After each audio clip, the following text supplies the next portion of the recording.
Mataglakang sangit-ngit nga dalan, at dunay pangutanang away tubag sa hunahuna.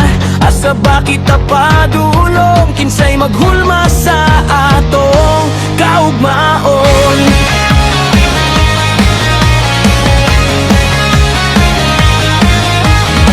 Sa kalsadang gubad ang guna-guba, mga bata nagmata sa kalisod, matagbuntag o gabi. Mga sad nga napakora sa hangin, nawala sa pulong nga walay pulos.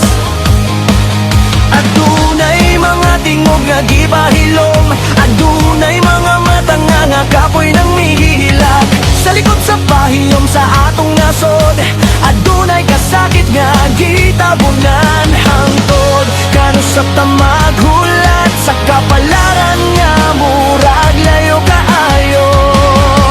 Kapalaran, asa ka padulong sa kalibutan nga biling, unsay istorya ang matukod. Kapalaran, kami naglibog, pero dili mo hunong bisan mapilde o mapukan.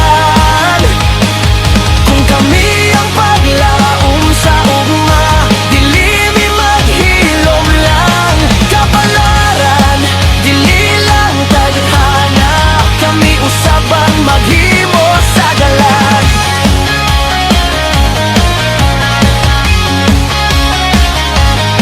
Sa matag boto, bugat ang dala,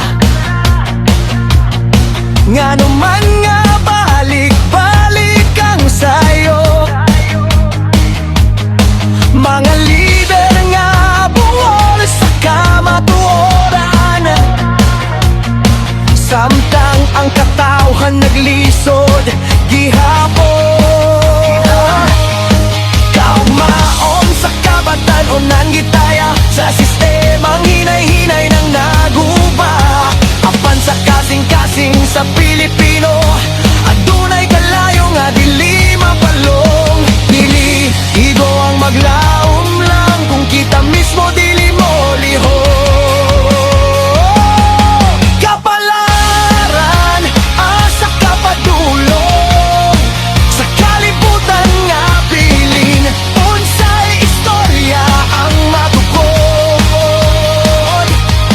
Kapalaran, kami naglibog, pero dili mo hunong bisan mapilde ug mapukan. Kung kami ang paglaom sa ugma, dili mi maghilom lang. Kapalaran, kinilang tadhana, kami usab ang maghimo sa dalan. Kung ang kangit-ngit walay katapusan, kita ang mahimong kahayag. Kung ang sistema puno sa kasakit, kita ang mahimong tambal. Dili kini away sa pipila lang, kinitinggog sa katawhan. Kapalaran na nasa atong kamot, dili sa mga nagabuso sa nasod. Kapalaran, kami mo barok sa matagluha, kusog among kuhaon. Kapalaran, among uspod, ang ugma sa nasod, tungan natong autobot.